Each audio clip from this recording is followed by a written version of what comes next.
is RPE or percentage-based training more effective? So in this video, I'm going to define both. What is RPE? What is percentage-based training? Where did they come from?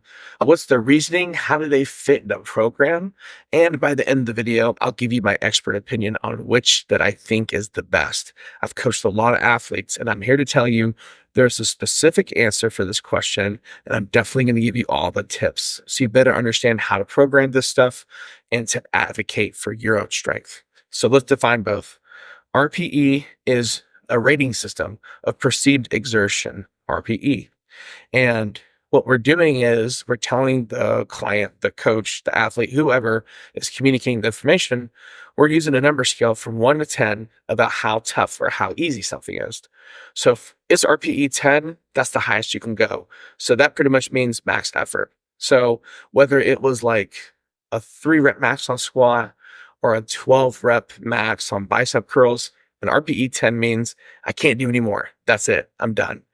RPE 9 means that was really tough. I almost hit max effort. I might have 1 rep left in me. RPE 8, same kind of thing. Pretty tough. Got a little room in me. Maybe I got 2 reps left. So you're seeing the trend. It's like almost as if RPE is like RIR, which is reps in reserve. I'm not trying to get too controversial in mingling both of them, but I've explained both in the same sense where RPE also talks about how many reps you have left in the tank.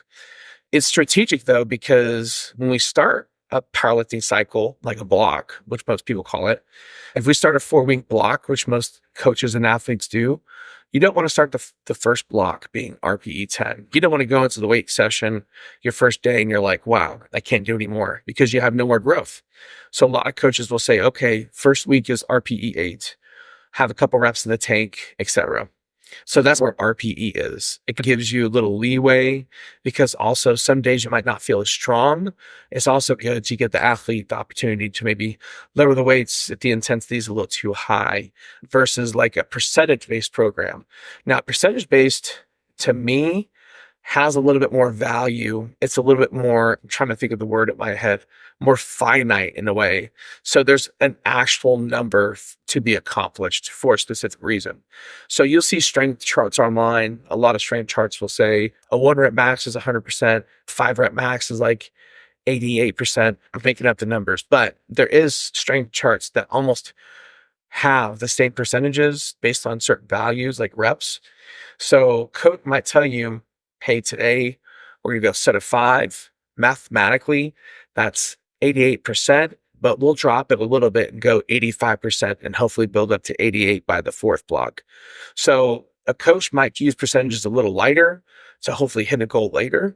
But sometimes the problems with percentages is not every day are we going to feel our best, because the percentages assume that we're at our 100% all the time. And if you're like me, like a parent, you got kids crazy at night, you might miss a meal or two. You might lose some sleep. Even if you're a student, whatever your background is, you're not going to always feel strong. It's going to be hard to rely on those percentages. And another thing too about percentages is they could be seen static, because what if I'm training at a percentage of 450, but my goal is 480? Week 1, I'm still at 450 strength. I'm not at 480. When do we start using different numbers and using different percentages to base it off that? So that's where it gets tricky too. Another thing about percentages as well is that if you're like a 700-pound deadlifter versus a 400-pound deadlifter, when you do percentages, the numbers have bigger gaps the stronger you get. So 80% of 500 is 400, but 80% of 400 is 320. From 400 to 320 is 80 units. From 500 to 400 is 100 units. So you see how there's a bigger gap in those numbers, but it's the same percentage. So some people will tell you percentages are better for novice to intermediate, and RPE is better for intermediate to advanced, or vice versa. But with all that being said, there are some pros, there are some cons, but what is best for building strength? And I'm here to tell you, and I would truly hate to break anyone's heart in this conversation, but I really do think that percentages are better, but you got to use the RPE scale as well when you communicate with the athlete. And what I mean by that is this, okay? Imagine you're on block 1 and you have to hit a 3-rep max. And let's say the 3 reps has to be at 90%. I'm making this up. 3 reps is probably above 90%, just on the fly. Week 1, I'm not going to make you do a 3-rep triple at 90%. That's what the goal is at the end of the block. So we build up week 1, 2, 3, 4. So by the end, you should hit 90%. Maybe the first week I say, all right, we're going to go 85%. Or for me personally, I'll take 90%, but I'll subtract 10, 15, 20 pounds from there, because then I'll say, okay, next week we'll add a little bit more weight, a little bit more. So then mathematically I get to the goal I want to get. But what I might do is, let's say my triple for week 1 of my client is 300 pounds. And I say, okay, you're going to do 300, but then I need you to tell me what happened after. Give me an RPE number after. So then the client says, hey, 300 was fine. I'm going to give it an RPE 7. I had 3 reps left of me. Then I know, okay, perfect. Mathematically, he or she can probably get to where they need to get to. So I'm feeling good about it. I use the percentage as the finite ultimate decision because that's where I need them to get to. But I also use the RPE scale to communicate back and forth how they felt. Because another thing about coaches and clients is you can watch the video and you can see your client perform, but just what doesn't mean you felt what they felt. Because I've seen clients explode with weight, but they tell me it was really heavy. So it's hard to understand what's what unless you get the true feedback from them.